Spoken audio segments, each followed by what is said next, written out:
what you want, when you want it, where you want it. This is The Mesh. Footcandle Films. Film news and reviews from two guys who really like movies. This episode is brought to you by the Footcandle Film Society. For a schedule of upcoming screenings and membership information, visit the Society's website at www.footcandle.org. Hello, everyone, and welcome to Footcandle Films here on themesh.tv. Chris, it's been a long time. How you doing?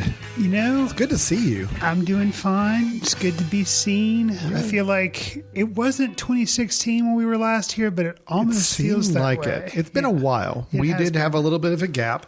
You know, I can't even give any more excuses for our gaps. I mean, every time we have a little bit of gap in our recording schedule, we could say it's work, we could say it's family, we could say it's vacations. You know, I'm sure it's kind of all of the above. It's D, all of the above. All the above. So what we're going to do today to kind of make up for not being on the air for the last few weeks is we are going to cram maybe a little more reviews in than normal. We've actually got 3 films to discuss in this week's episode.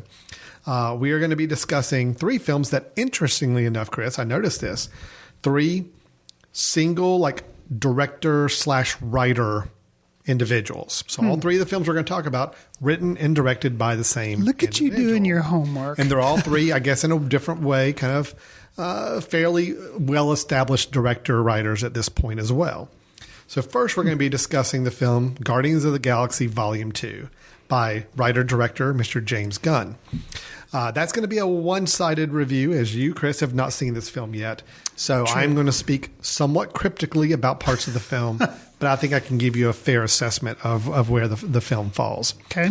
After that, we'll be moving on to the winner of last year's Oscars, the ceremony that was held in February, winner of Best Foreign Picture, which was The Salesman, by writer-director Asghar Farhadi. He of the fame of A Separation, which also won Best Picture for Best Foreign Picture a few years ago. But he actually came and accepted that Oscar, I think. That's correct. As opposed to this one. As opposed to this year, yes. Got you. Then we're going to take a little break. Then we'll follow up with our third review, which will be by writer-director Jim Jarmusch, the film Paterson, starring Adam Driver. So that's our 3 reviews. Then we'll move on to a couple of movie news items to discuss. And we'll finish out the show, as always, with our recommendations, a film that each Chris and I have picked out that we want to recommend that you take some time to check out if you're looking for something to watch, maybe this weekend or just when you have some downtime. Sound like a good plan? Yeah. It's a lot of catch up to do. It is. And we got to get back in the flow of things. I'm a little rusty. I feel like I'm a little out of sorts. It's like, what is this microphone? How do I do this podcast thing? I'm sure in a few minutes it will get back into the flow of things, much like James Gunn getting back in the flow of things after the success of Guardians of the Galaxy Volume 1. Now he's back at it with Volume 2. The fate of the universe lies on your shoulders.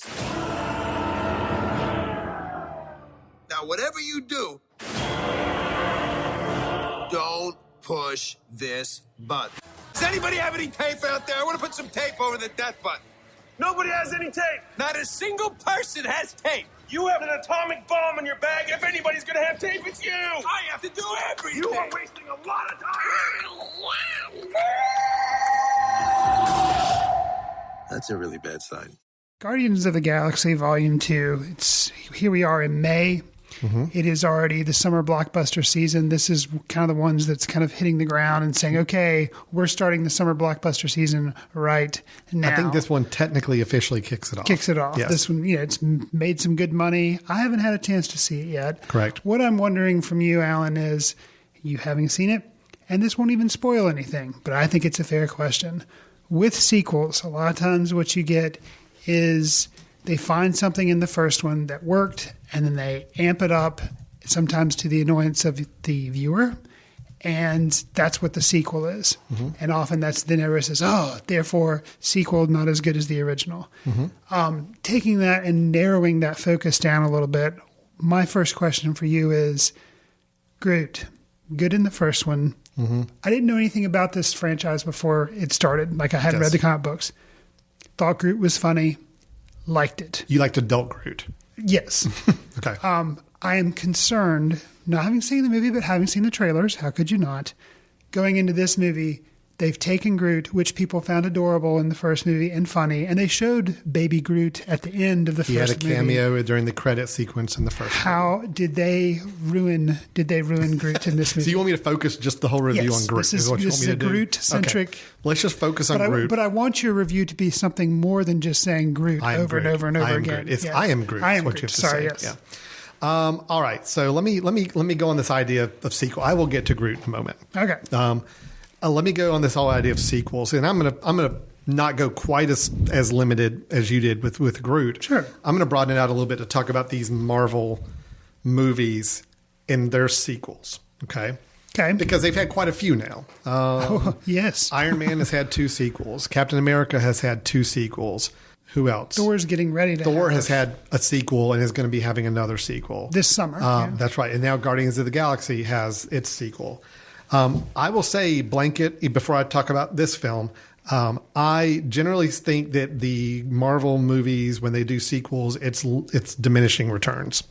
As can be the case with many sequels in with general. most, but I generally can say the originals of all the Marvel movies have been my favorites of the Marvel movies. I like the original Iron Man. Didn't care as much for the 2 sequels. I like the original Captain America. I liked its sequels, but I still like the original Captain America the best of all of them. Guardians of the Galaxy, I really, really like the first one. So does this break the tradition of the sequel dropping off? No. It is a drop down on this one for number 2. What makes the drop off? I'm glad you asked because my notes are telling me what to say. Oh, awesome. Let me just go into the dislikes first. Okay. The reasons why I think there's a drop off. Baby Groot? A little bit. But here's the deal. Baby Groot is fine in the whole movie. He's cute. He has there's one scene in particular during a kind of a breakout scene out of a prison that I think is really, really funny for him. The thing is, Chris, and I'm just going to go ahead and tell you this. You're going to watch the opening credits of this film, which I love the opening credits in the first movie. It's Chris Pratt on a desolate planet looking for something, dancing to putting a on his song. Walkman and doing the dance. Yes. It's beautiful. I think Very it's Indiana Jones is wonderful. kind of how he's like It's going a wonderful through, yeah. opening credit sequence. The credit sequence for this one is also somebody dancing for an entire song to Mr. Blue Sky by ELO. I like the song. Well, it's a great song, but it's Baby Groot dancing for a really long time. No. And I think about halfway through that song, it started off, I'm like, oh, this is where they're going to go. This will be fun. And then it goes on for a really long time. Wow. And I'm like, okay, I'm kind of done with Baby Groot now. I've got my Baby Groot 4 minutes. According done. to IMDb, he does say I am Groot 13 times in the film. No. After you get past the opening credits, I think he's great. I think he's good. It's just that opening credits is like, they're milking it to like, look, we've got Baby Groot, and he's going to dance for 3.5 minutes to a song you know. And it was cool the way it was framed. And I'm spoiling the credits. I don't feel like I'm spoiling Actually, the credits I'm glad for you are because You're probably going to enjoy it now. I will enjoy it more than I would have because, yeah. What I love about the opening credits, and again, I'm focusing on opening credits, but I think that was my favorite part of the first movie. I want to kind of explain how they did it on this one. Okay. The fun part about it is there's an entire action scene going on in the background the whole time while Baby Groot is dancing. We're on Baby Groot, but the whole time you're seeing just a massive fight going on in the background, which is kind of funny. That's funny. Why I think the whole opening credits was really cool until they just kind of stretched it really long. So I think, if you don't like Baby Groot, you're probably going to be really annoyed after the opening credits.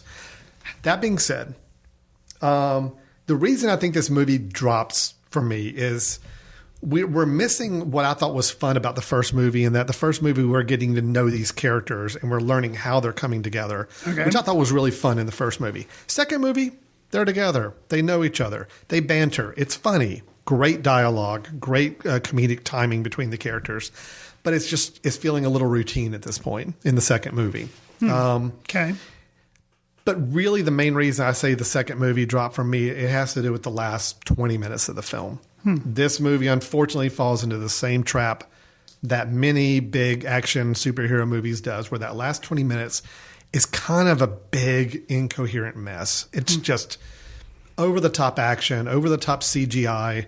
You don't feel like anybody's really in any danger because everything's this big fabricated world they're fighting in. And it's just a lot of characters, a lot of people all over the place. It was just mind-numbing for that last 20 minutes. And then the last thing I'll say, and there will be no spoilers with this, I'm going to evade this. Okay. There's also a big problem for me with the ending in that it relies on there being a big emotional moment with a particular character that I don't feel like is earned in the movie. A character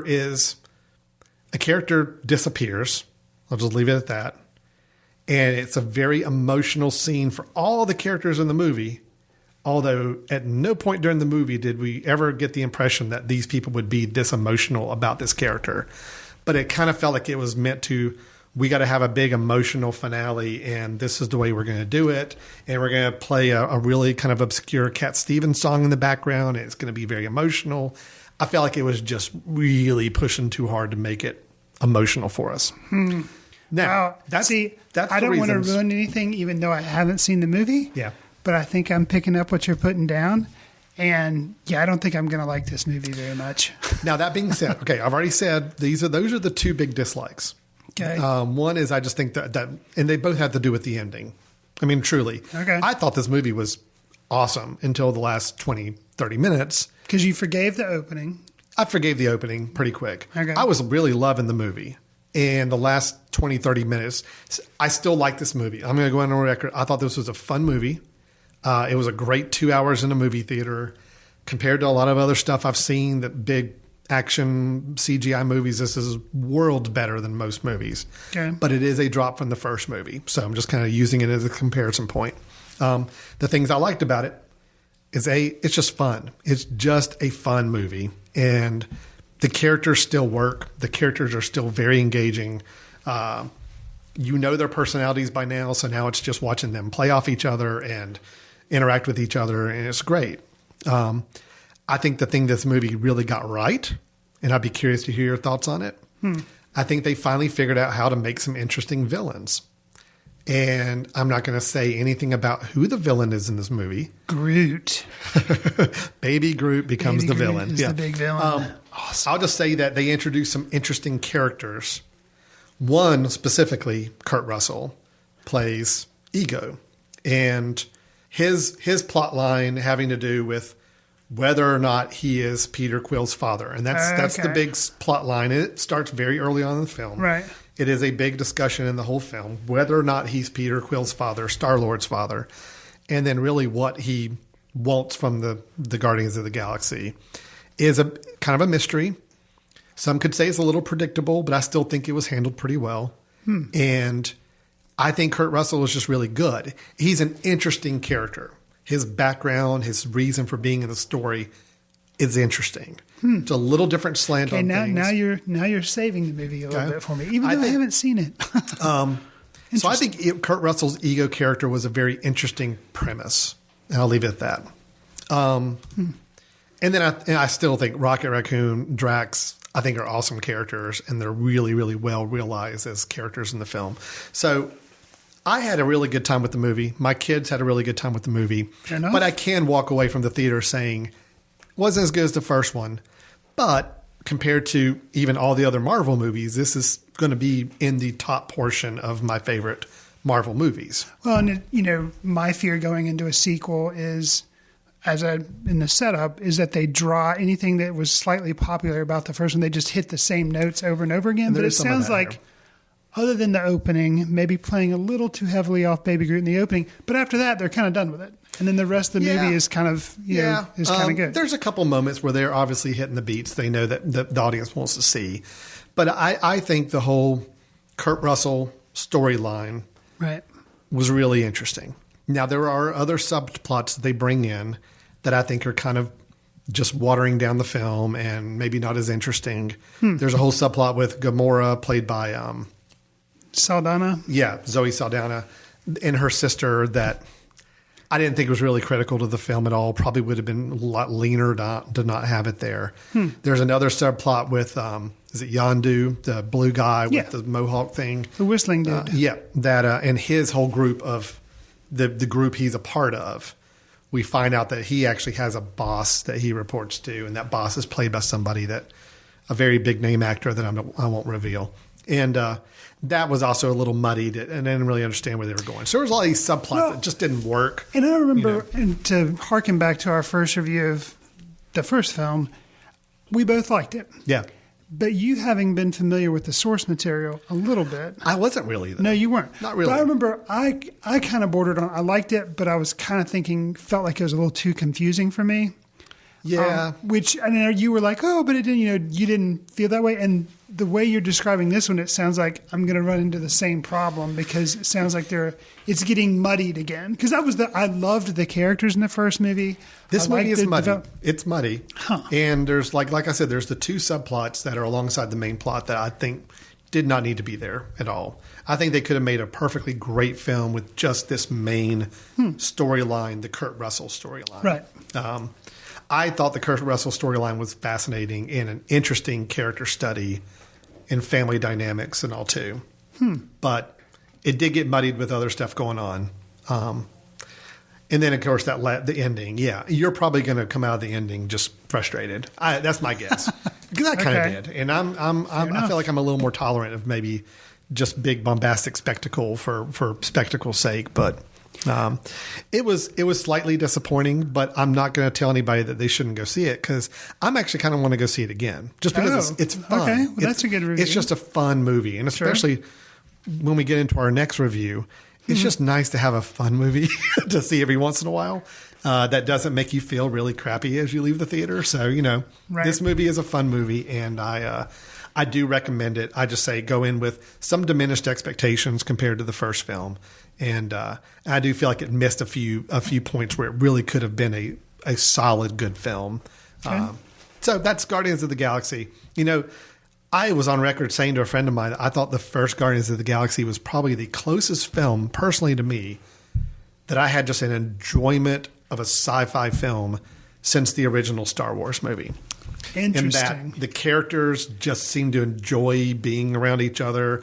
I wanted to follow the characters. Huh. I liked the idea of it being an adventure-based series with a motley crew of characters in space with weird planets and weird, it had a very original Star Wars vibe to me. And I really walked out of the theater saying, okay, if they can keep building on this could be the next, to me, Star Wars franchise.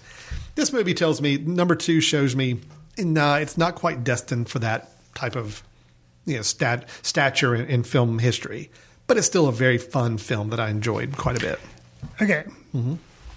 Going to go down the rabbit hole for, I don't know, 30 seconds. Mm-hmm. You should probably time it, because we could go a lot longer. Timer's going. Not going to be in the news. I won't hit this in the news because I could have brought it up there. Okay. The realization occurred to me since you mentioned science fiction and your hopes for Guardians of the Galaxy. Mm-hmm. And, we will hopefully review Alien Covenant. I'm sure we will. This is where this discussion is going. Yes, I'm going to mention Prometheus. Here's the thing. Chris is talking about Prometheus? What? But the realization occurred to me why I liked Prometheus so much. It was, to me, how you're saying Guardians of the Galaxy was. And how you're like, oh, wow, this could really be the next Star Wars for me personally. Mm-hmm. And that's why I'm so excited for Alien Covenant, because I really liked Prometheus. And it gave me the excitement that I had watching the original Star Wars films. I still like the new ones, but I can't get as excited because they're not made for me anymore. Star Wars movies are made for younger kids and teenagers. They're not really made for adults. Mm-hmm. So that's what Prometheus is to me, is Star Wars for adults. Whereas Guardians is not trying to go for that demographic, but I'm just excited. Instead of having another Star Wars franchise to follow, I'm excited that I have a Star Wars for adults. Yeah, so, I could see that. And to me, Guardians of the Galaxy was kind of saying, all right, we're still going to be, we can still cater to kids because, it's a kid-friendly movie. But there's some serious family dynamics. But there are some serious, especially in the Kurt Russell storyline. I think there's some very interesting family dynamics. And some of the humor is definitely more blue humor than you would get in a Star Wars movie. Right. Gotcha. So I think it's a nice in-between. It's a perfect film type for me and my 2 boys at home who are age 10, and 15. It's like, it's perfect. Gotcha. We don't go to any more little kiddie films anymore, but we need a film series that all of us can kind of enjoy and appreciate. And to me, this is the one the three of us can say, yep, this is it. My 15-year-old had been excited about this film for a while. My 10-year-old had been excited. I've been excited about this film. Okay. So we came out and we had a good time with it, Okay. But I don't think it's going to be I don't think it's going to be the Star Wars of our generation as far as a cultural touch point that I thought maybe it had the chance to be with the first movie starting off. But still a fun time though. Okay. Yeah. Fair enough. All right. So that is Guardians of the Galaxy Volume 2. Chris, you will have to chime in at some point once you have a chance to see it and let me know if you buy what I'm cooking or completely disagree with what I'm saying. I appreciate the lowered expectations, though. Yeah, just go in and have fun. Okay. It'll be fine, but don't expect it to top the first one. And the things you didn't like about the first one, you're probably going to get more of that in this one too. So, good to be forewarned. Yes. Okay. So let's move on to another review. And this is a film. It's a little bit of an older film, but we did just recently have a chance to catch up with it in a movie theater environment just this week, actually. It was the winner of the Best Foreign Picture Oscar Award for this year's Oscars. That was held a couple months ago in February. The film is The Salesman.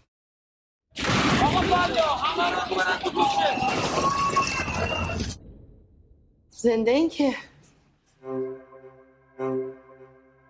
سیاه همچین گفت خونه خراب شده گفتم از زیر آوار باید بریم بکشیمتون. این میدونی جایی مسئله مستاجر قبلیه من قراره بیاد بره چی میدونم اینقدر محکم گفت اما هنگ کردم میام میبرم که مثلا شانس آوردیم بالاخره. Chris, the summary line for The Salesman goes as follows.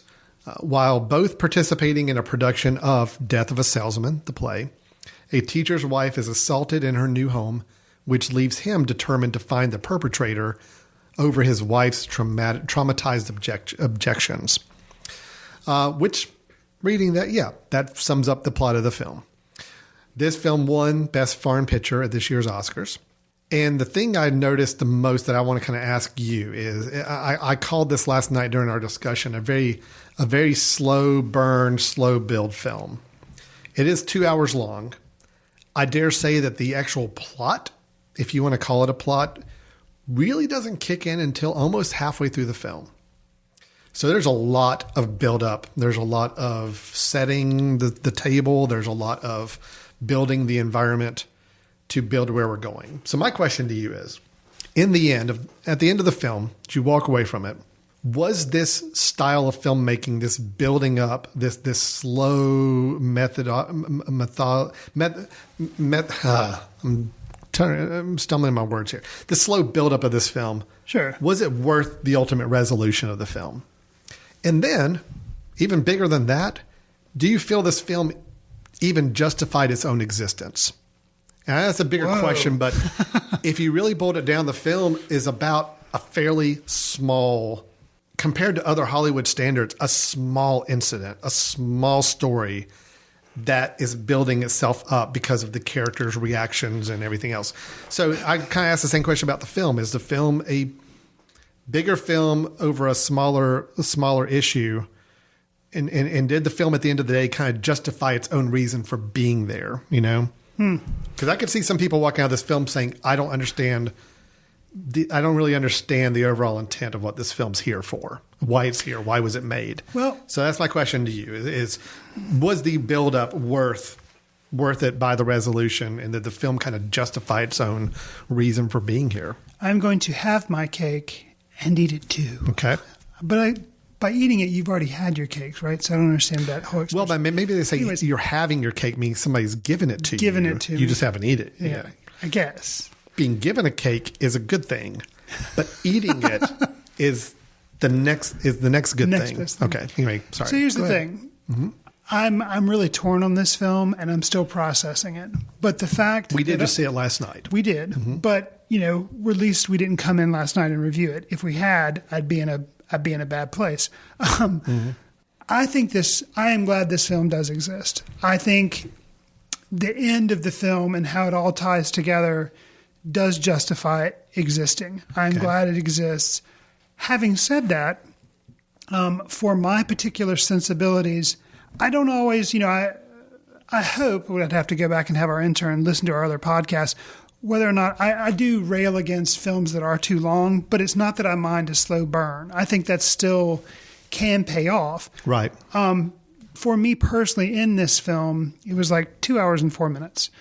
The first hour and a half to me was such a slow burn that I found myself getting bored, for lack of, just putting it out there. I found myself getting bored. However, that last 30 minutes, things really did kind of click and fall into place.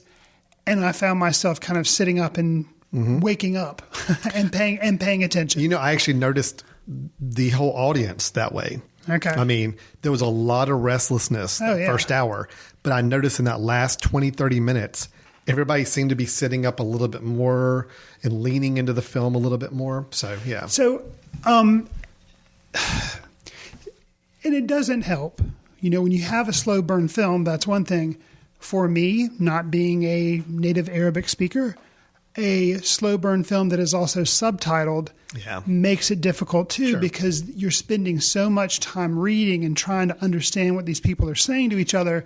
You can't really appreciate performances. True. I was asked at the end of the film by my dad. He said, "Well, what'd you think of the performances?" I'm like, to be perfectly honest with you, they couldn't have been terrible. Right. Because I would have noticed that. Sure. But I can't really say that they were good because I wasn't really watching them. Well, it's just, it's a film where you're spending a lot of time mentally, not only processing the dialogue through subtitles, but your brain is trying to figure out where is this going. So it can be kind of an exhausting experience for that first hour because it's so slow. Although I say it's slow, but there's a lot of dialogue. It's just, trying to follow along with what's going on, but then realizing that you're not really going forward at a very fast pace. Right. So I can see it being short. And I think the other thing too, the last 30 minutes I'm not going to spoil it for anybody because, that's what's really worthwhile. So I really don't want to ruin it because I want you to, if you choose to watch the movie, I want you to stick with it. The parallels that it draws between the character, the guy and his wife and all the stuff that's happening to them and the stuff that happens in the play Death of a Salesman. Yeah.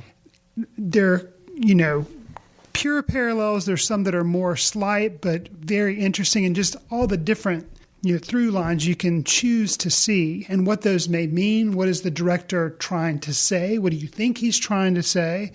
That becomes really interesting. And, this film I think would be very boring to watch. And I think that's what makes this film worth seeing is then having a discussion afterwards. Yeah.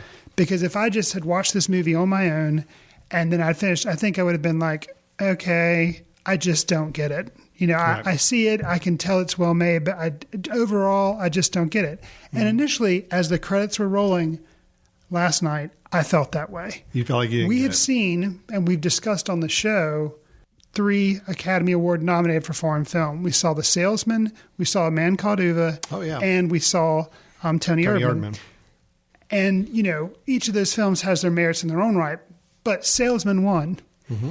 And immediately when the credits rolled last night, I was like, you know what? I am really surprised that this won for Best Foreign Film. But then as the discussion went on and people started linking things and the discussion of the culture of Iran, then the culture at the time, Death of a Salesman by Arthur Miller, the play was written.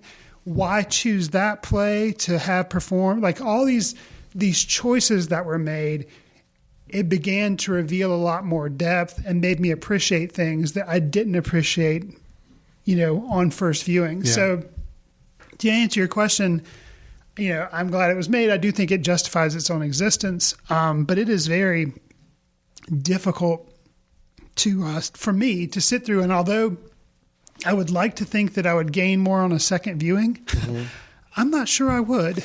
And I kind of, in a way, would rather not know because this film, in a way, made me feel stupid at the end of it. I was like, okay, clearly something's here that I missed. I mean, I got some of the stuff, and then when the discussion revealed more and more of it, but I don't know. I'm glad I saw it once, but I'm not sure it would reward a second viewing, maybe. I've seen it 1.5 times. Okay, fair because enough. I saw it one time, and then last night's screening, I saw the opening first few minutes, and then I saw like the last 30 minutes. Oh, so you jumped in for the last. Okay. I did, because I kind of wanted to see how everybody was reacting to it in the audience. Gotcha. I really, really admire this film. Okay. I share some of the same concerns with it you do, and totally understand and get where you're coming from on it too. My thing is that I think what I really admired about this film is to take what, I mean, I really call it, it's both a Greek tragedy and it's a parable in a way. It's this whole idea of something, to me, it's still just something, one action, one moment, one mishap, the ripple effect it has and the situations it creates around it. To take that concept, and because Farhadi directed and wrote it, obviously it was very kind of a project for him that he really wanted to see come to screen. Right.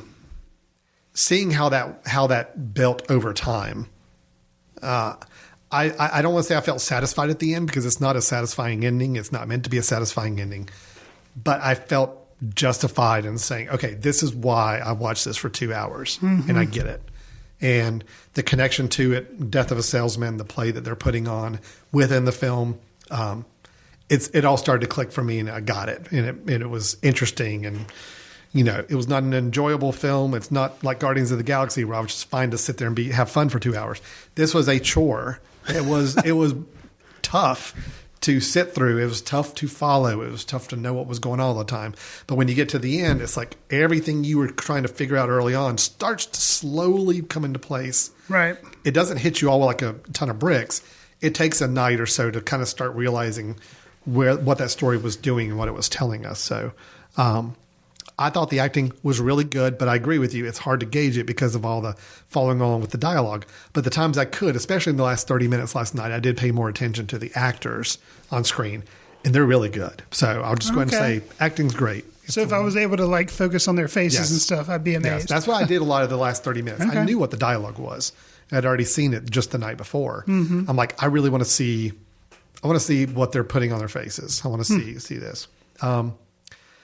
I think the parallels with the Death of a Salesman play were really interesting, but it kind of had some interesting twists to it. I mean, it's like this. You're basically watching a film where characters are playing characters on a play, but they're also having experiences of distorted versions of those same characters in their real life. And that was really fun. Yeah. I'll tell you though, I thought the coolest thing, I love the opening credits. I thought they were gorgeous.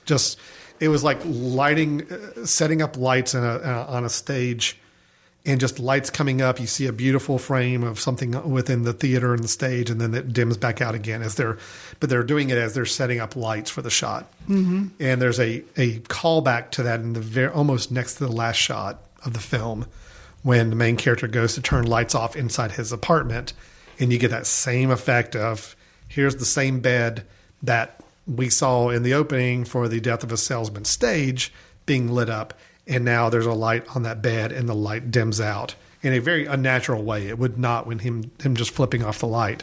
It did it very much like the stage light did, and I thought it was just nice bookends. It's just some really nice visual touches to it. This was not a visually interesting film. That was except for those opening credits and that closing shot. Everything else was very much it was more of a cinema verite documentary style. Put you in with this situation. It wasn't as concerned about framing of shots and the quality of the shots themselves. So I think, and because of the language barrier for me, it held me at a distance where, unfortunately, whereas if I hadn't had that barrier, I probably would have been a little bit more engaged in some of that opening hour and a half. Right. Because the cinematography, wasn't really there. So that didn't help keep me engaged. That's not what they're trying to do in the story. No, that's not what they're trying to do. So that... I wonder, Asghar Farhadi's movie that came before this, that he won the Oscar for, Separation. Yeah. You would say, looking at those two films, I'm not familiar with his other stuff, but just these two, it's like, I feel like if someone put another Iranian film in front of me and it was his, and I didn't know that, but I watched it, I feel like I would be able to tell kind of his stamp that he puts on, because he seems to be because A Separation and The Salesman have very similar themes. Oh, that's... And husband and wife dynamic and family dynamic. And And I think I may have even said this in our review of A Separation. I'd have to go back and listen to it. There again, that's what interns are for. But I kind of called it like a series of unfortunate events. Mm-hmm. And that's kind of an adult version of a series of, and that's kind of this one. It's just like all these things happen. It just keeps getting, you're just like, come on. It's like the story of Job in the Bible. Like all these bad things keep happening. And you just feel like, how can this be possible that they're all meshing and happening in the same way? And I felt like you mentioned with Salesman, that happens again. And it's just not a happy feeling, but it's very well done. That's my one dislike of the film, is that I felt like it just seemed so similar to A Separation. So it's like A Separation with Death of a Salesman thrown in. Yeah. And that's still bothersome to me because, it just seems like, it's man and woman and they're married, or in separation, they're planning on getting separated or about to separate. But then they have these series of unfortunate events. It's like one little thing happens that kind of gets over distorted and overreacted to, and those reactions cause other actions. It's a very, very similar movie to A Separation. That was my one hang up with the film, is I just felt like I'm watching. It's almost like somebody did a reboot of A Separation with a slightly different scenario thrown in. Same character, same environment, same location. Just say, let's put in a different situation that these characters deal with. So, and that I didn't like that, but I mean, I'm not going to say that makes the film. I want to look at the film as its own entity. Standalone, as its own entity, absolutely. It's a great film. Right. If I put it in his body of work, I could say, wow, those two there's just so many similarities that it's even. I'm afraid in a year it's going to be hard for me to distinguish which film was which. Oh, wow.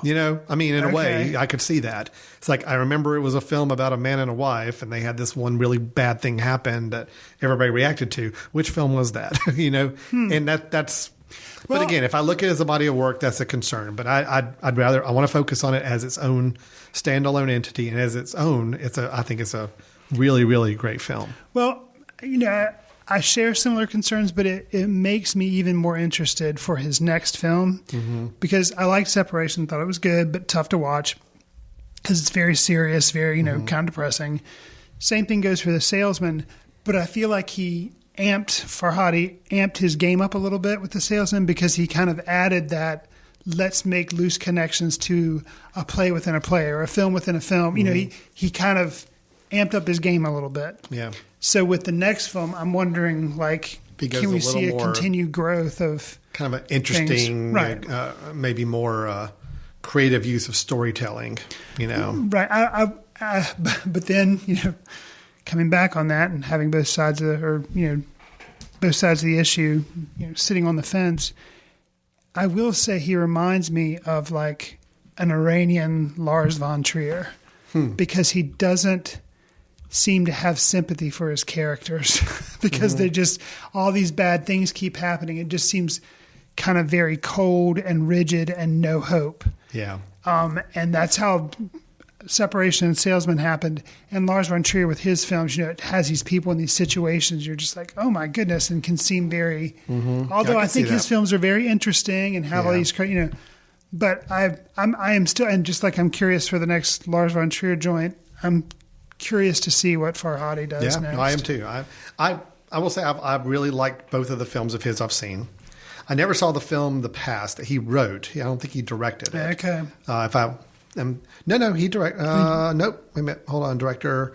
IMDb, tell me. Yes, he did direct The Past. Okay. The Past was the film in between A Separation and The Salesman. And I never saw that one. Oh, I didn't either. I didn't realize. Yeah, so that's actually one we probably need to check out, because maybe that will help determine. I think the fact that A Separation and then we saw The Salesman, there's so many similarities. But maybe The Past would have broken it in up. between. Okay. Yeah. That's one I need to catch up with, but I'm definitely fascinated with what he's doing. And just Iranian cinema in general, I think, is doing some really interesting things. So this is it was a really good film. It was a difficult film, but it was a really good film. So, all right. So what we're going to do, that was The Salesman. It is online, available now, Amazon, iTunes, all the typical places you can rent or buy the films. And I do encourage you to check it out. It sounds like we struggled with it, but I think ultimately after a little bit more time I've had since seeing it, I've really come to appreciate the film.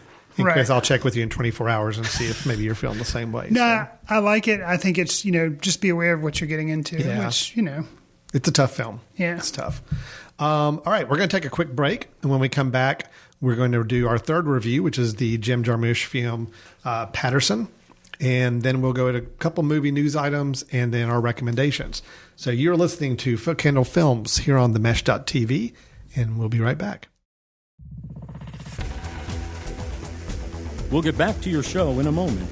Just a reminder, you're listening to The Mesh, an online media network of shows and programs ranging from business to arts, sports to entertainment, music to community. All programs are available on the website as well as through iTunes and YouTube. Find out more at themesh.tv and give us feedback on what you like. And now, as promised, back to your show. Welcome back to Footcandle Films here on themesh.tv. First half of the show, we did our reviews of Guardians of the Galaxy Volume 2 and our review of the film The Salesman. We'll get to our third and final review here in just a moment, but before we do, just want to kind of go over a couple of notes and reminders about some things going on around Footcandle and some events we want to make sure you're aware of. Probably first and foremost is, as you hear us talk about every time we get on the microphones, but it's because we're just so darn excited about it. That's right. Is our Footcandle Film Festival coming up September 22nd through 24th, 2017 version. This is going to be an exciting weekend. If you have never been to Western North Carolina, more specifically the town of Hickory, this is a great chance to come and visit with us. We would love to have you come join us for the festival weekend. We're going to have 3 full days of films, along with an opening night event and reception and a closing ceremony, award ceremony, kind of keeping the format very similar to how we have the first 2 years, but maybe adding a couple more movie film slots than we did the previous year. The great thing is everything happens at one screen. I think that's something that really a lot of people appreciate. It's the fact that we don't have people carting all over to multiple screens or having to pick and choose on a schedule which film they're going to go see. All films are in one location in a linear fashion, so you come out to all the films you can, and you're not going to miss anything by being in that one location. So Chris, really excited. I know you've been heading up the screening process and screening committee. We got some good films you feel like that are maybe going to be working their way into the festival this year, right? Yeah, absolutely. And, Good. we have some good ones already. We're still looking for more. Absolutely. By the time you hear this, our normal submission deadline is May 22nd. So hopefully you'll be able to get in before that. But there is also the late submission deadline of June 19th, at which point we'll unfortunately have to cut off submissions. But we're still looking for some good films. So we have some, but if you'd like to submit yours, please do so. You can do that by going to the film festival website, which is footcandlefilmfestival.com. On there, you'll see a link for our page on Film Freeway, which is where you can go and submit directly, and please do so. Yeah, absolutely. We would love to see even more filmmakers represented in the festival. So if you know of someone who has finished a film in the last about year and a half time frame, and is looking to get it out on the festival circuit, we would love to have them. We've gotten some great feedback from filmmakers that have joined us in the past 2 years about their festival experience with us, and we're hoping to match or exceed that in this third year as well. So footcandlefilmfestival.com is where you can go for information, and that's where also we'll be posting our schedule and the announcement of films in July when those are officially announced to the public. All right. So again, you are listening to the show on themesh.tv. Just a quick reminder there that, if you are a podcast listener and looking for some different shows and things to check out, we do recommend you go to themesh.tv. That's the network we're a part of. And there you'll find a handful of other shows that you can subscribe to there as well. You also have the archives where you can go back and listen to old Footcandle Films episodes as well. So themesh.tv, go check it out, download at will, and it's all free. It's all there for the taking. So a lot of good content you can go and download and listen to. And let us know what you think. We'll give you some options at the end of the show of how you can reach out to us. Chris, let's move on to our third and final review, which is the latest Jim Jarmusch film, Paterson. Morning, Donnie. Everything okay? No, not really.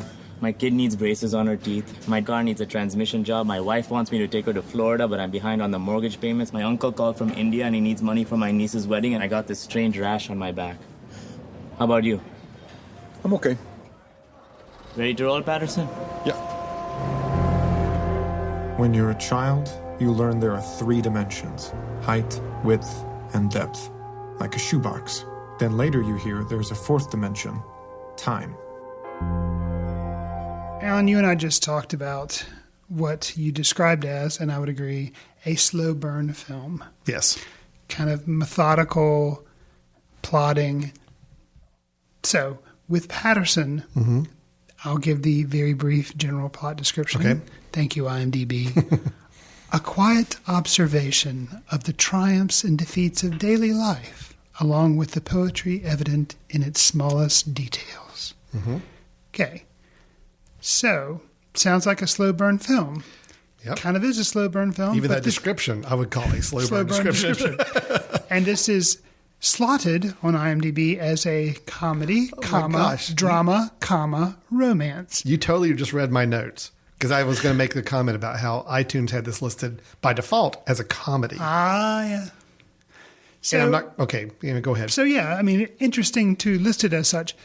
So, I found this slow burn film, if we can call it that, or wanted to classify it, I found it effective and I liked it. I'm curious to know whether you found it worthwhile watching or whether there were things you liked about it, but the slow burn didn't work for you. You weren't having just come off discussing a slow burn film. Yeah. And unlike that other film, unlike The Salesman, Paterson is slow burn, but then never really catches fire.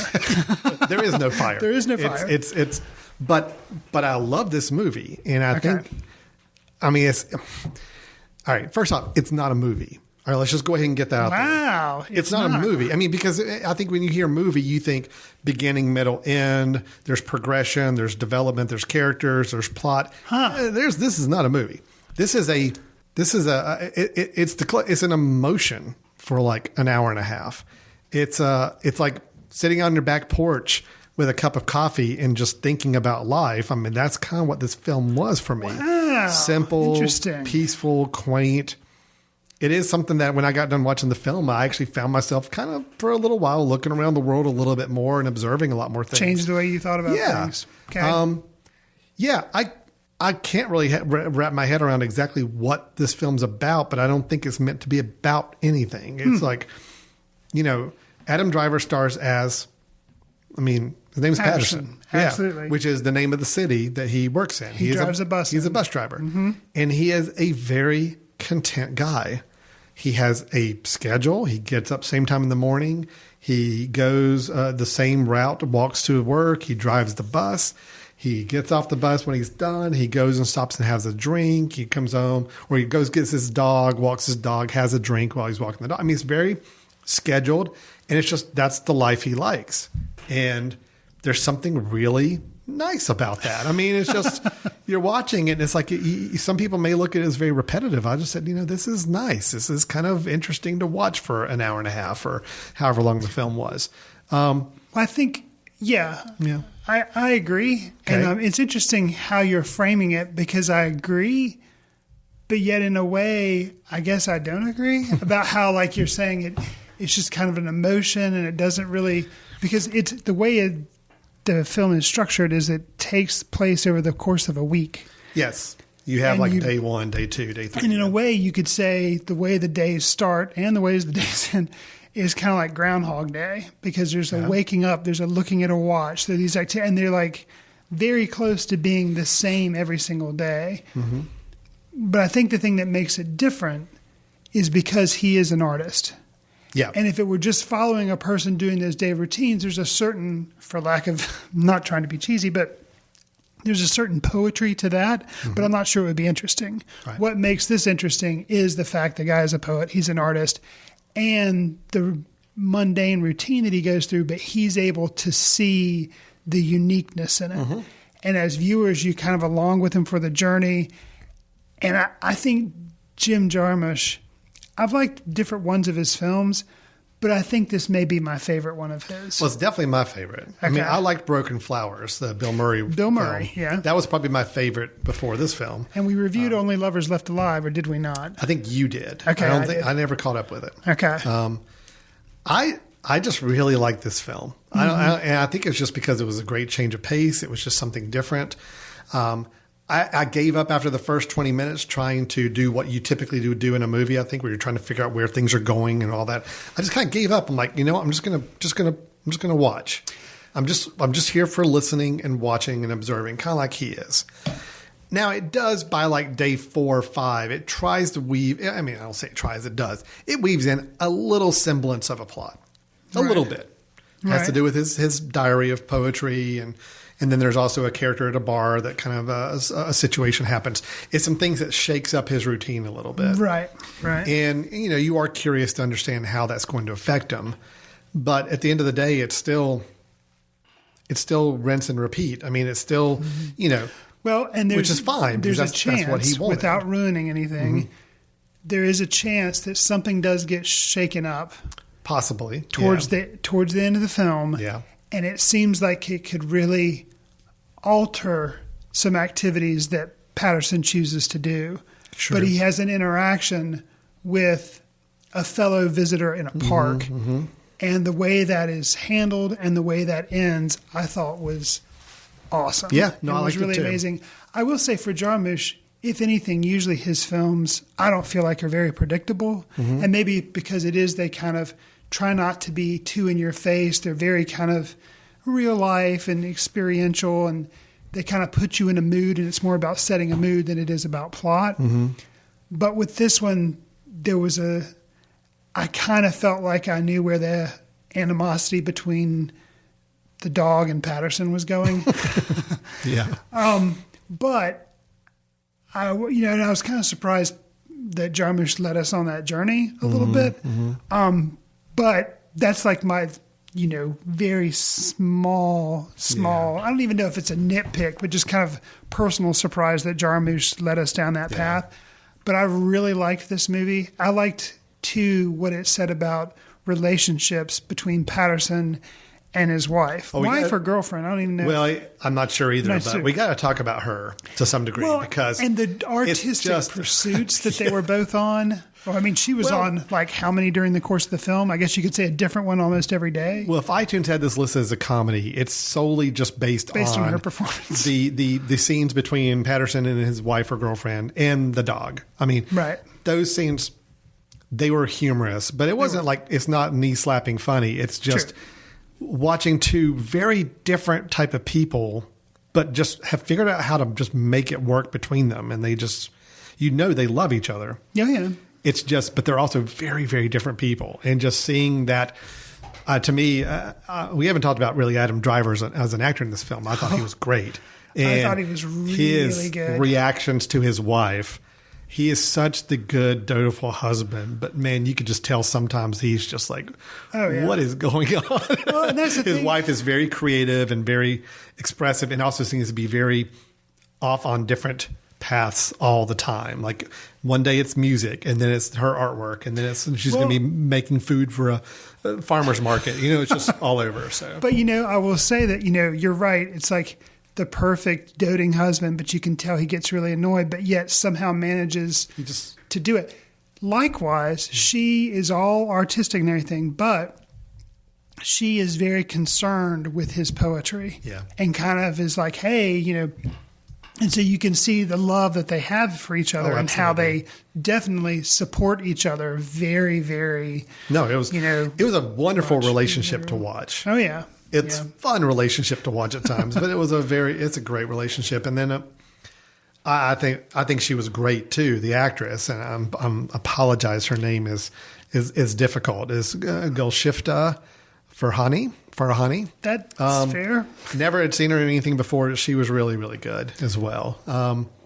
It's just, it had funny moments. Yes, I guess that's where they get the comedy label in there. But it was more just a very introspective film. I mean, it's more, you spent more time in Paterson's head listening to him write his poetry than you do him talking with other people.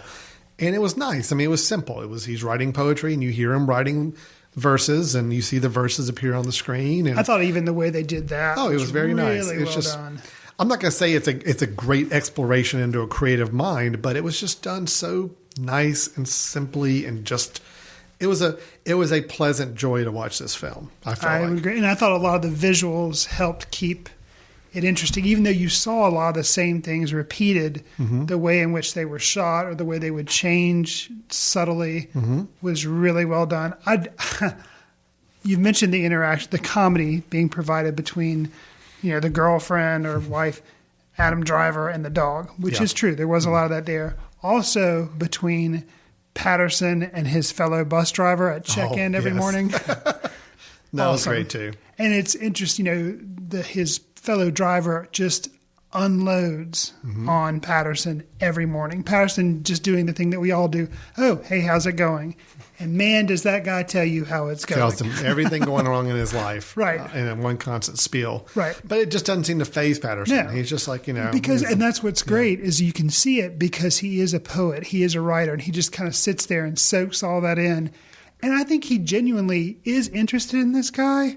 I mean, but he's just kind of like, okay. You know what this film I think is trying to show is that it's possible to go through life and not feel like you have to absorb the things that are going on around you.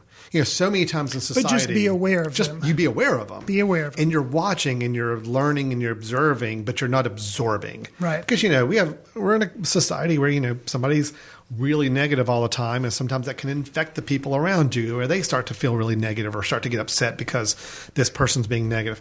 Patterson, this movie reminds us that it's okay just to be observers of those things around us and to kind of maybe chuckle to ourselves a little bit when somebody's being ridiculous and doing that and complaining. It's just, I like the fact that the character Patterson he didn't let those other influences and things affect him. Right. Even when there was probably the one action moment of the entire movie in a bar and something happens that breaks the routine and you can tell Patterson's not really happy to be involved in it in any way, shape or form. No. But he did get involved. And even the gentleman he got involved with tries to approach him later and is trying to mend fences. And I don't think Patterson's really given it much other thought after that. He's like, okay, fine, whatever. I just want to keep moving on. And it's just, I love that approach to life. And I mean, I know it's a movie and it's a fictional character, but it's kind of nice to think that, this is how actually we could enjoy our life, is just be really nice observers of things instead of feeling like we've got to get sucked into everything with it. So on that same line, also instances of something I found funny. So I'm not there again. I'm not saying it's a comedy, but there are a lot of funny moments. Him overhearing conversations on the bus and not interfering with them, but just listening. Just listening. And, you can tell sometimes he's generally interested and then other times he's just amused, flat out amused by what's being said behind, but he doesn't openly laugh. He actually probably tries to hold it in a little bit, Well, what's interesting too is, obviously he just let those things roll and kind of float through his brain and then leave. He gets home. He doesn't recap all these conversations with his wife. That's true. He's just, how was your day? It was fine. Yep, it was a day, and it's like, he'd rather talk about what she did. Right. Tell me what you did during the day. I want to hear what you did. And I just think that's an interesting way to live your life. My favorite visual comedic beat piece was the mailbox. I mean, just the mailbox. Just the mailbox. It's a recurring theme. Him coming home and the mailbox is always tilted over, and he has to set it back up, and then you find out later why it's always tilted over. So it's just another little touch there again. I'll agree with you. I think this is my favorite Jim Jarmusch movie. I had to look over his filmography, but I think this would definitely be it. The touch that he has of the girl's an artist, and she's kind of out there, but she does everything based on black and white, which is a recurring motif of stuff she does. And you're like, okay, black and white. It's just interesting how that's kind of woven into everything. No, I really like this film a lot. Oh, good. Now, I will say. But there again, that's what's crazy. Would you agree that it's kind of a slow burn? Oh, but never catches fire? It's a slow movie. I mean, but it's not intending to lead you anywhere. It's not intending to put a cap on anything or tighten everything up at the end. I will say this. I thought it was a wonderful film experience to watch. Now, do I want all my films in the future to be like this? No. Sure. This is an experience that is fine. I saw a quote online on Letterboxd. I don't remember who it was, but I thought it was interesting. They said, this is a great movie, but and it doesn't have to rely on explosions or CGI or anything to be entertaining. However, it does remind us that there are reasons why we do like movies with explosions and CGI and action. It's like, it's okay to have this. That being said, it's good to have this as a singular film experience. But no, I do not want all my films to now just be this languid and just expressive and just following people through their normal lives. So you're saying you're glad this film exists, just like with the Salesman. I'm very glad it exists, but I'm happy with it being a singular film experience I can visit when I want to, and not seeing it infect the rest of the film community. So. Well, I'd like to go on record because it seems like I am a broken record when it comes to film length, and things always need to be trimmed down if they're over 80 minutes or 90 minutes. This film was 2 hours. Didn't feel like it really? Yes, exactly. Wow, I honestly thought it was less than 90 minutes. Exactly, didn't feel like that at all. Wow. So the difference between this film and A Salesman was like 6 minutes. Yeah. Okay. Yeah. And to me, that did not feel like so that even at though all. both were kind of slow burn and stuff, there were just things, that kind of. I don't know. That kept me hooked. Cinematography, the acting, some of the humor. Mm-hmm. I mean, they're two totally different films. Sure. But I'm trying to say, don't always pigeonhole me as the guy who hates movies that are over 90 minutes. What you're really saying is it's more of what a movie feels like it is lengthwise. Right. If a movie feels like it's 2 hours long, that's a problem. But sure. I honestly thought this was an 80-minute movie. I thought it was like, wow, it's shorter than 90 minutes. But it's not. So that is Paterson. That is available online. You can get it through iTunes and several other places. I don't recall offhand all the venues, but if you know how to buy or rent a movie online, you can find Paterson for sure, along with The Salesman. Mm-hmm. Of course, Guardians of the Galaxy, the first film, is right now in movie theaters. So, and if you can find that online right now, shame on you. Yeah, don't tell us. We don't want to know about That's it. Right. So. Shame on you. All right, let's. We're done with our reviews. 3 positive reviews for me. Just go on note. I liked all 3 of the films I reviewed. Okay. Although Guardians was a little bit disappointing, I still really liked it. And then I really found a lot to admire with The Salesman. And then Paterson was I just think, a really enjoyable film experience. So, all right, let's move on to our movie news. And Chris, I've just got 2 movie news items. Okay. I don't want to spend too much time on movie news because I know we spend a lot on the reviews.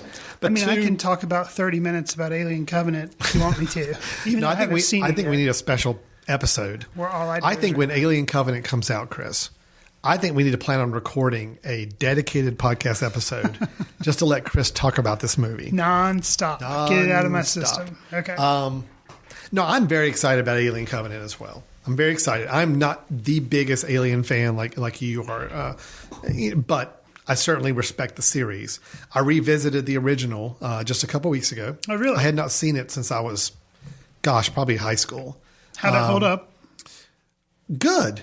Yeah, no, it did. It did. It was good. It's tough watching a movie like that now after there's been so many films and variations and building up. You go back and if you watch it now, you're like, oh, this is a pretty simple film, and it's a pretty standard sci-fi horror movie.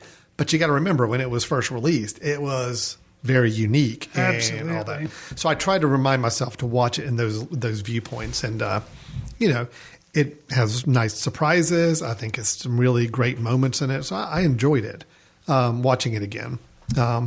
But I need to go back and watch Prometheus at some point soon before this new one comes out. I need to give that movie another chance. Oh, fair enough. I mean, I did not care for it as much when it first came out, but I also don't think it's not the film I was wanting at that time. I think a lot of people, that's the problem. So maybe if I know what kind of film it is and I go back and watch it, I'll find a better appreciation for it. And may make you appreciate Alien Covenant. Yeah, maybe. Very much good. Who knows? All right, so let's talk about somewhat similar. Talking about a 1970s film that was a horror-ish film and now is being revisited here in 2016, 17, 18. Chris, have you ever seen Suspiria? No, I haven't. Dario Argento. It's a very surreal horror film that was released in 1977. And I have heard they're remaking it. They are. Okay. It's considered a horror classic. I've only seen clips from it. I've never seen the whole film. It's not like a Jason or a Freddy. Oh, no. It's the tagline is it's a young American ballerina What? comes. Yeah, I know. Hold on. Okay. A young ballerina from America comes to train at a prestigious German dance academy. But as she's in this academy, she learns that the school has very dark and menacing secrets. So it's like Black Swan horror movie. Yeah, maybe so. I mean, the clips I've seen, it's very surreal. It's just she's in this school, and it's visually there's just horrific things happening. There's some very creepy characters, and just it's very visually interesting to see. Relatively low budget. I mean, if you watch it, I mean, effects wise and all, production value wise, but obviously considered a classic. I've heard of it, but yeah, okay. So we do have a remake going on, which and who's doing it? Luca Guadagnino. Okay. Who is the director of the films? He was in the film. He did the film I Am Love, and the film A Bigger Splash. Right. Okay. Yeah, I don't recognize the director's name, but I remember those films, and I remember hearing that they were doing a remake. But yeah, that's interesting that he's choosing to go horror now. Yeah, it is interesting. And who's doing isn't somebody big doing the music for it too? Yeah. Well, that's basically where I'm leading to. Okay. Because I was going to get your thoughts on it. Okay. Well, let me build to that. So Chloe Grace Moretz is starring in it. Okay. Dakota Johnson and Tilda Swinton. Tilda Swinton, I think, has been in both of his other films. This sounds like as well. something Nicholas Winding Refn would do. Yeah, that's actually. I would not have been shocked if I had heard that was the guy directing this film. That's right. Yeah. But no, they just announced this week that Mr. Tom York is scoring the film. Yes. Radiohead. Of Radiohead. Absolutely. So, with Radiohead, of course, we had Johnny Greenwood doing all the score for a lot of the P.T. Anderson films. There Will Be Blood, The Master, Inherent Vice. So now Tom York is getting into the film scoring business as well. I will admit right away that piqued my interest more. I'm like, okay, I respect Radiohead as a band. I think they're really, really good and they're very creative. I think for Tom York to say this is the film that I decide I want to go out and help score, to me means there's something there. Oh, yeah. It still could be a disaster, but I think at least there's enough people saying there's something good here. Tilda Swinton is someone I feel like attaches herself to pretty good projects. Well, and I'm interested, you and I have talked about it before. We're not interested, it's just not our bag, to go out and just watch horror movies. That's not something I'm interested in. Although, if I know that there's something more there, like, for instance, The Witch, or Get Out that I saw, or what was the one that It Follows? Right. There's something. There's got to be something visually or storytelling wise inventive or interesting about it. And so Suspiria, the fact that it is this cult classic, which that right there makes me kind of interested in it. But then what makes me even more interested in it is the fact that you told this director, can't remember his name, already forgotten it because it's kind of complicated to say, but he doesn't typically make horror movies. And so the movies that he's done have been well received and are very artistically shot too. He's got a really interesting vision for stuff. Yeah. So that right there says, yeah, I want to see Suspiria because it's not going to be about blood splattering everywhere. It's not going to be about, I feel that it's going to be more about mood and I don't know. It's just going to be, it's just going to be more in that vein. Now, I know there's some horror purists who I think are upset that they're remaking Suspiria, but all right, guys, listen. Every film's going to get remade. Any film that's any good will get remade at some point in the future, so just deal with that. But my thing is I watched the clips from this, and yes, it's a very dated movie. So they don't have clips of the new thing yet. You're just seeing old stuff. No, they're just, I think, still working on the new one. Okay. But you can go back and watch clips of the old one and see trailer and parts of the film and all that. And, it is very dated. I'm sure, for 1977, it was a classic, I understand. 1977 film, was it American made, though, or was it a foreign film? Because with Dario Argento, I'm not sure if he's an American. I don't know. Honestly, the clips I've seen didn't really have any dialogue in it, so it was hard for me to tell what was going on, where they were filming it. And I wish I knew more about the film. Unfortunately, it's one I'm not very familiar with. I'm going to catch up on it. And I am too. But I was going to say that from a remake standpoint, I can see how this one could be remade and still respect the original, but give a different visual style and update to it. Because it is a very dated film when you watch the clips of it. Well, let me give you, I said I didn't have a news item, but I just remembered this. Okay. And I could be completely off base because my mind has been filled with lots of stuff in between when I saw this on the internet, which never lies. No. And You now. saw it on the internet. Then it's got to be the gospel. Yeah. But if I'm not mistaken, coming out in 2018, Halloween is being remade by David Gordon Green. Really? I think so. There again, it's been a while. Actually, let me talk a little bit about it while you.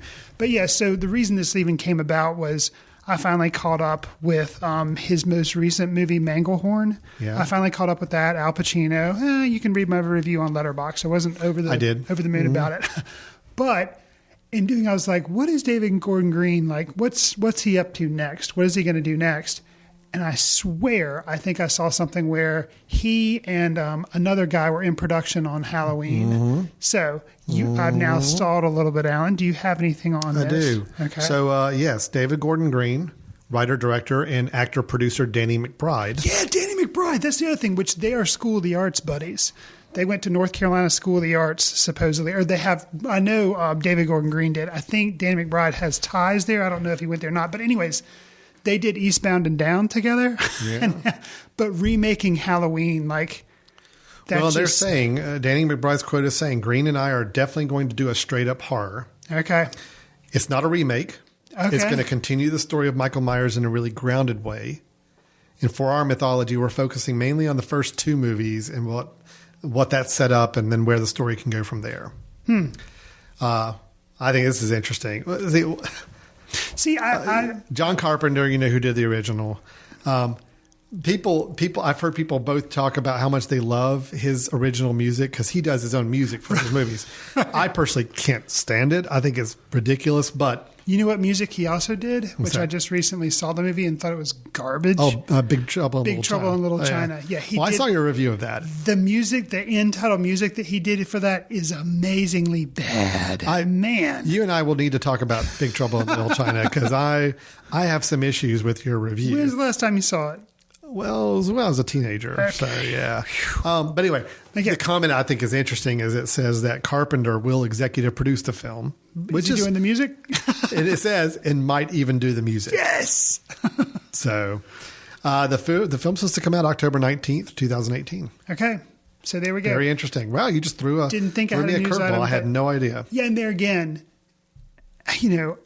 I've seen the original Halloween. I have too. It has been a long time ago. I think I saw it all the way through. Yep. Yes, I did. But that's it. The original is the only one I have seen. No, I don't care to see any of the other ones. I don't go see horror movies. Don't go see remakes. However, David Gordon Green. Oh, sure. Well, you've got to go see doing this. And, Danny McBride. Yeah. He's comedy. Totally. Well, but he's in Alien Covenant, too.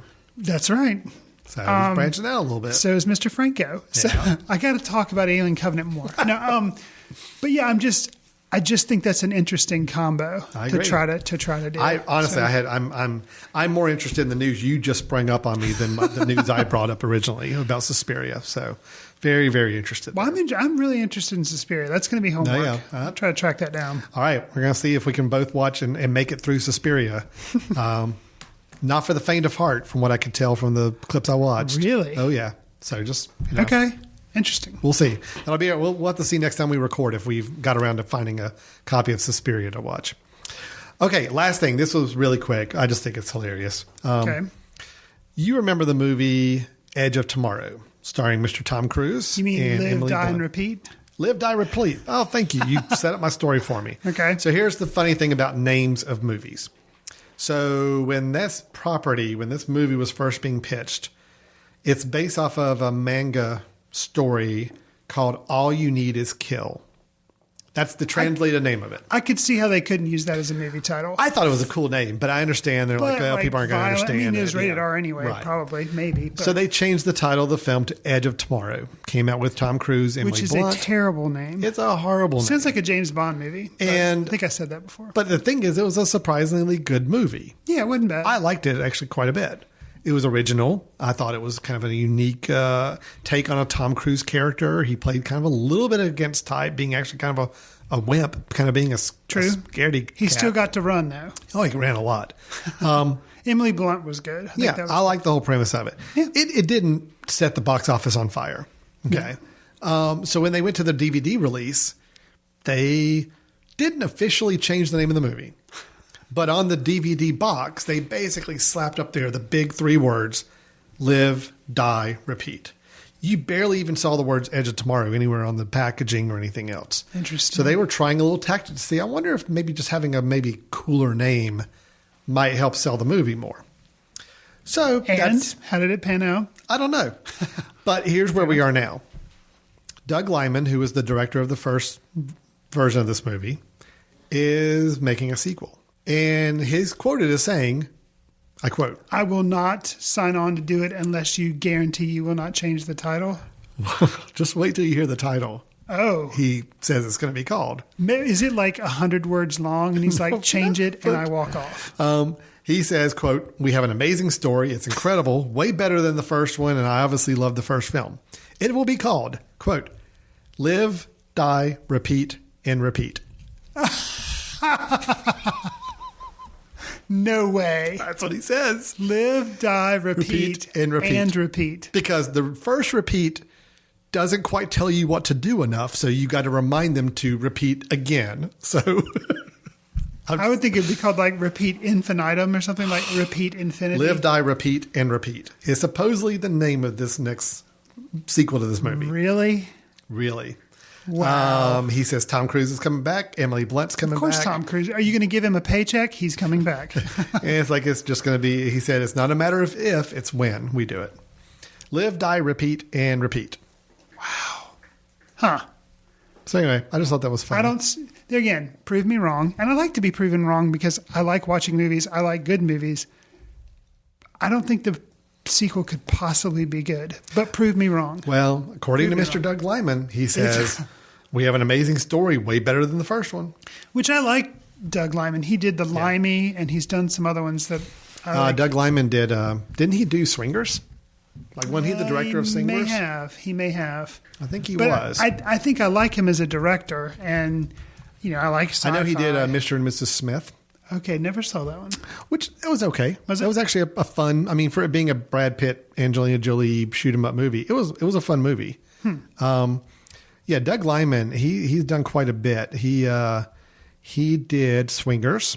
Okay. He did Go, which is one of my favorites. Love Go. Yeah, I liked He Go. did The Bourne Identity, which I think was the first Bourne movie. Or did Greengrass do the first Bourne movie? No, I think Greengrass came in after the first movie and took over the franchise. I think Lyman did first. I think Lyman did the first movie. Okay. He did Mr. and Mrs. Smith. He did Jumper, which I never saw that one, but I didn't either. He did Edge of Tomorrow or Live, Die, Repeat. And now he's pitching the follow up to this one. Okay. He is attached also to doing a DC Comics movie. Really? Justice League Dark. Now, that's not because Zack Snyder's doing the imminent Justice League movie. That's right. Justice League Dark is supposed to be off Is on a that the tangent second? here. Nope. It is a different group of people. Oh. It is more of the darker DC universe characters.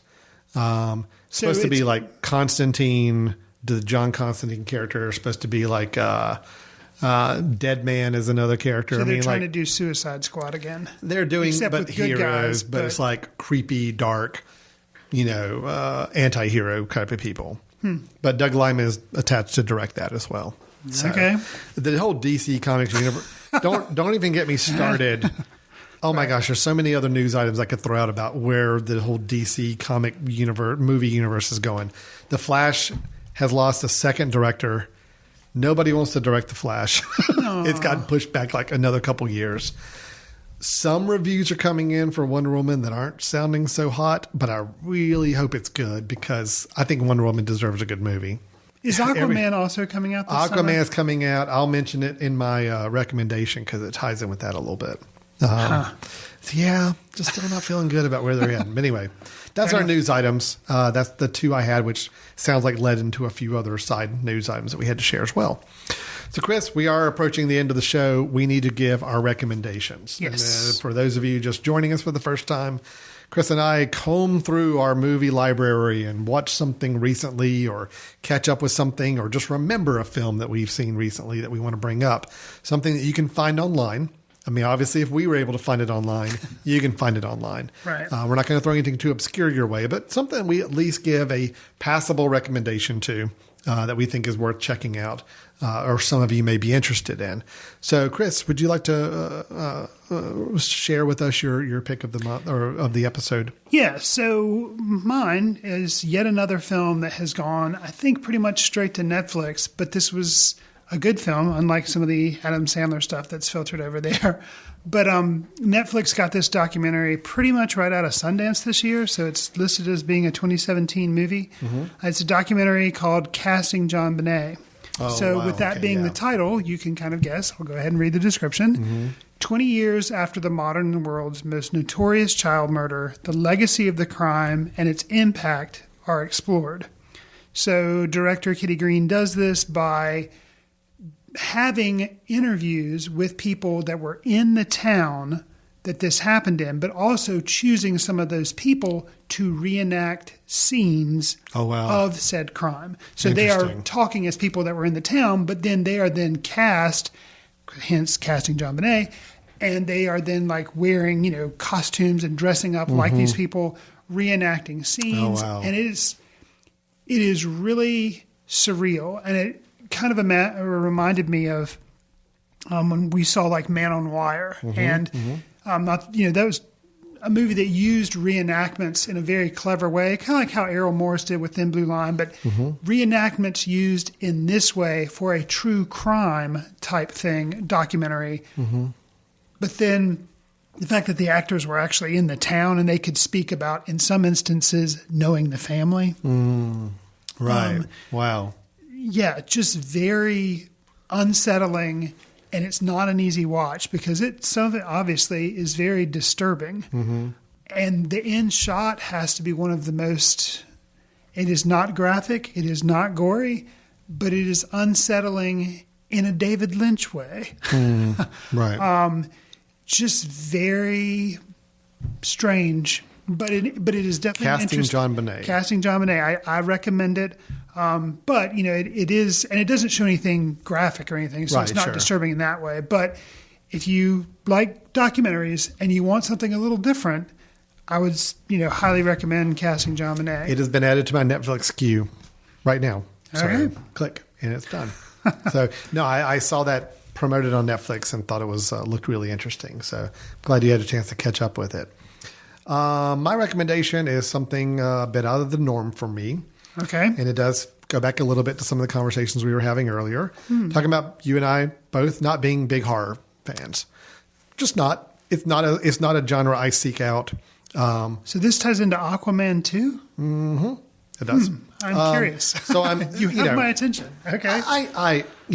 I'm not a fraidy cat on the stuff. I mean, I will watch a horror movie, but if I got a chance to watch it in the middle of the day versus late at night, I'll watch it in the middle of the day. So you're saying, there again, because this is a drinking game, you're going to go see Alien Covenant at like 1:00 in the afternoon. You see, I don't see Alien and Alien Covenant as horror movies. Horror, okay. Yeah. I mean, yes, it has intense, scary moments, but a movie has to be truly a horror film, like meant to scare and really like torment you for me to like kind of avoid it. Sure. If it's a sci-fi horror film, if it's an action adventure with some horror in it, I'm totally fine with that.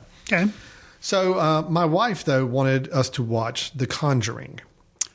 This is a 2013 film that it's supposedly based on a true story, but I've heard about The Conjuring. I've had a very long argumentative discussion about whether or not it's truly a true story or not. You just have to go to the internet, which is always right. And what did it say? The internet's mixed. So we found a lot of supporting arguments on both sides of the coin. But the idea is it's paranormal investigators Ed and Lorraine Warren, who are world-renowned, kind of famous, supposedly very famous, true paranormal investigators. And they're working to help a family that's terrorized by a dark presence in their farmhouse. You have Patrick Wilson and Vera Farmiga, who are both really good in the film. Both good actors, and they're both very good in the film. And then as the couple living in the house that's being tormented is Ron Livingston and Lily Taylor, also very good actors. Yes. I like Ron Livingston a lot. Yeah. So it's got some great talent behind it.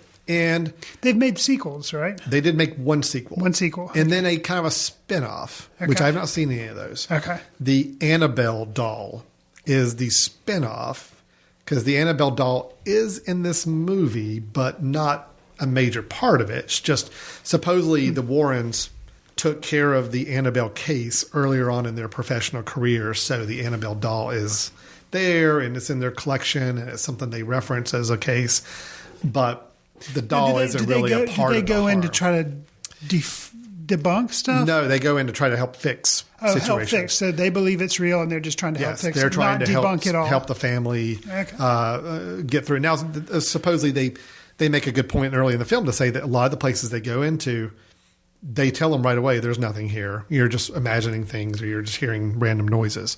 So they're not trying to like make things. So they're not going in to try to exploit these situations. They're trying to theoretically, go through in to the really lens fix. of the movie, they're not trying to pull a hoax. If they see a Right. hoax, they'll call it a They hoax. call They're it a like, hoax. there's nothing here, Yes. and they move on. That's correct. Okay. So this is supposedly one of their bigger cases where there was a family with like 4 children, 4 girls that moved into a new farmhouse, and the farmhouse just started doing some really creepy things. I will say I thought this was a pretty good horror film.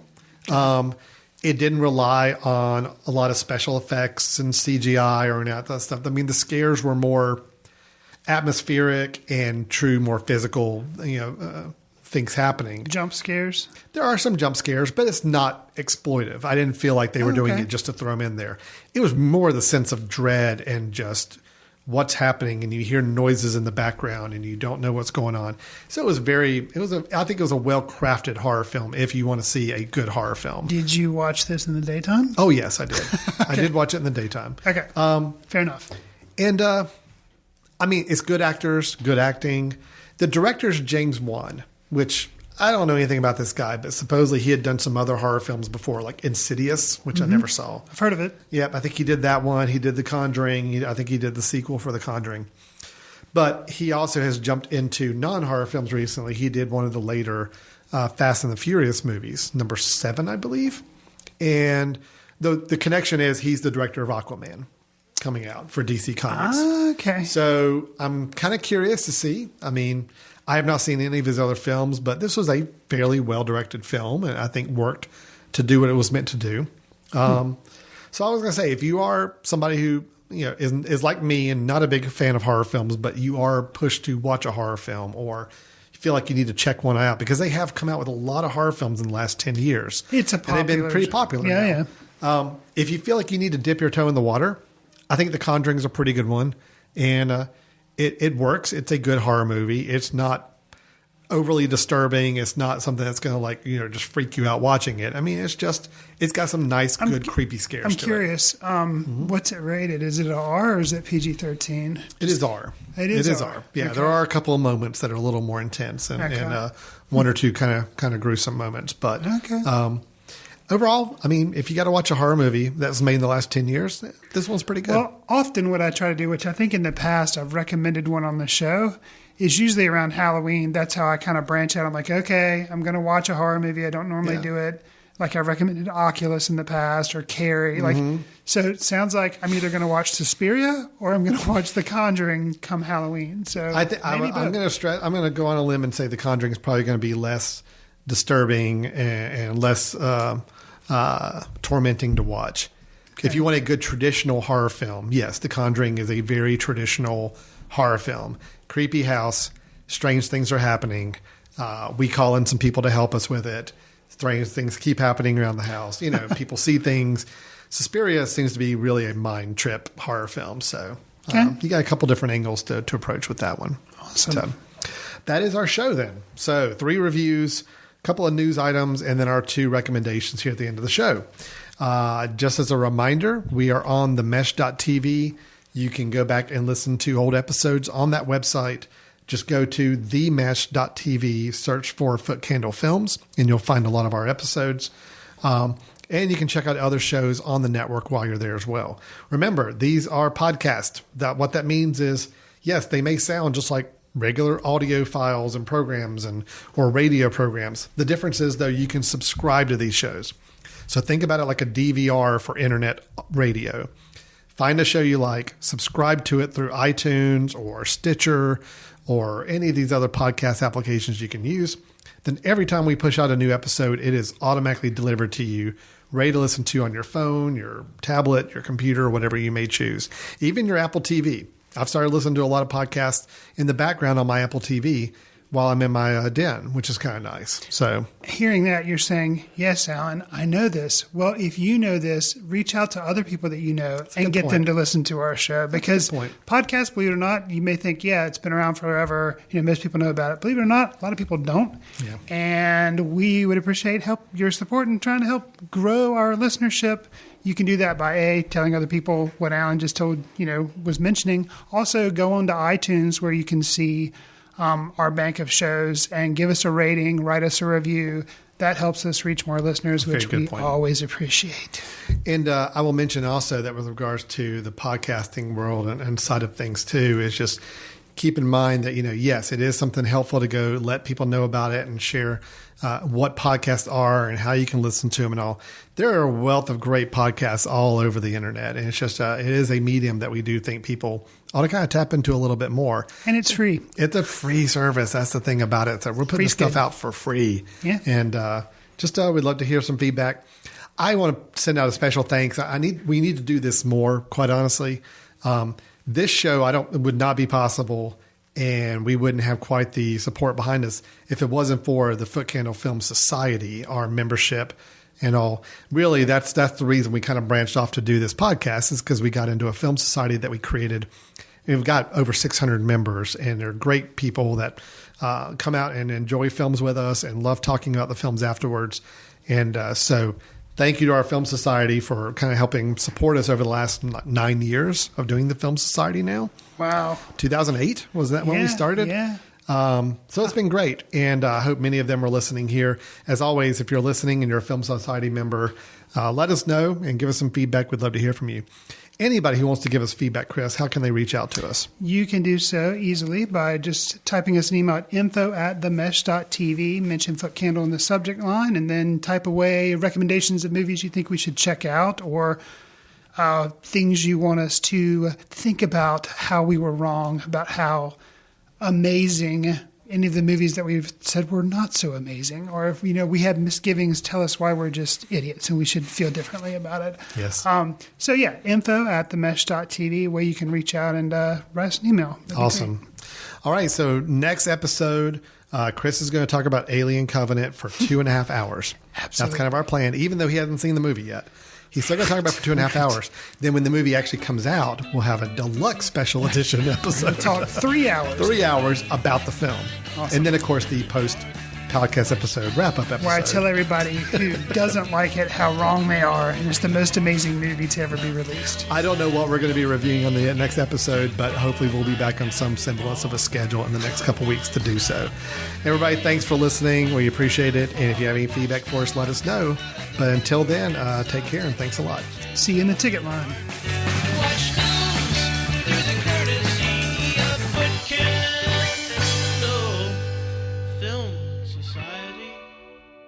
Special thanks to Carpal Tuller for the show theme music. For more about Carpal Tuller, visit www.carpaltuller.com. You've been listening to The Mesh, an online media network of shows and programs ranging from business to arts, sports to entertainment, music to community. All programs are available on the website as well as through iTunes and YouTube. Check us out online at themesh.tv. Discover other network shows and give us feedback on what you just heard.